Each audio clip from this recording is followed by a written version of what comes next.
Hello everyone, today's Sunday and I'm going to be doing an anatomy review. I'll be reviewing a part of the face, focusing in on it and talking about the different treatments every Sunday. So today we're going to focus on the glabella complex or the glabella.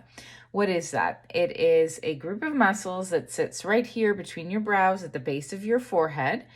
And what it does is it causes you to look angry, tired, stressed out, and confused. It's where you get those 11s lines. It's where you look grumpy. It could be your resting bitch face.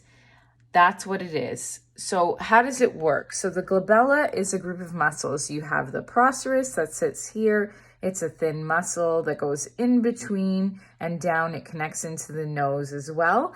And then you have the corrugators. They're these long muscles that sit up like this and like this. The front of them insert deep down into the bone and the back of them insert into the skin. The procerus sits somewhere pretty superficially between the skin and deep below. So when you're treating this, you want to relax the muscles so that you can't make this face. As you can see, I'm very much due for my Botox and I'm a pretty active, strong person, so I have quite a bit of mobility. It's not fully back yet, but you don't want to be able to make this face. So you inject into the procerus, into each corrugator, and then at the tails, depending on how active the person is. I'm quite active. You can see that the tails, the recruitment at the end of my brows is pulling as well. So for this area, you want to inject a minimum of 15 units of toxin, and it can go up from there. For example, I am someone who needs between 30 and 35 units in my glabella.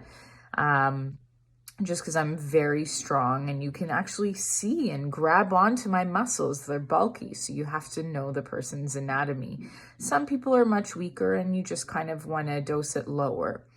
The other thing that I find interesting to note about this is that the muscle that sits in the forehead, your frontalis, which I will go over on another day, does insert all the way down underneath here. So when you inject the glabellar complex, you actually do get some relaxation of the frontalis in this kind of region as well.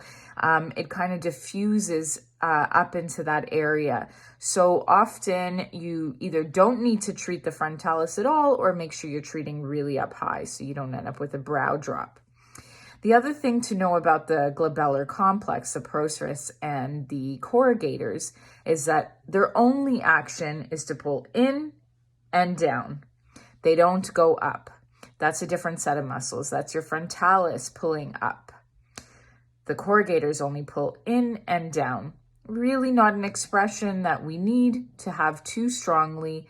Not a very happy expression unless you're an actor of sorts, and it's nice to relax this area adequately.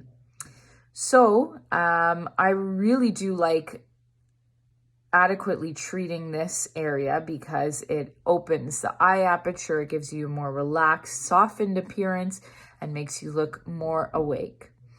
I hope that helps. If you have any more questions about the glabellar complex, please DM me, and I hope to see you next Sunday for another edition of Anatomy Sunday.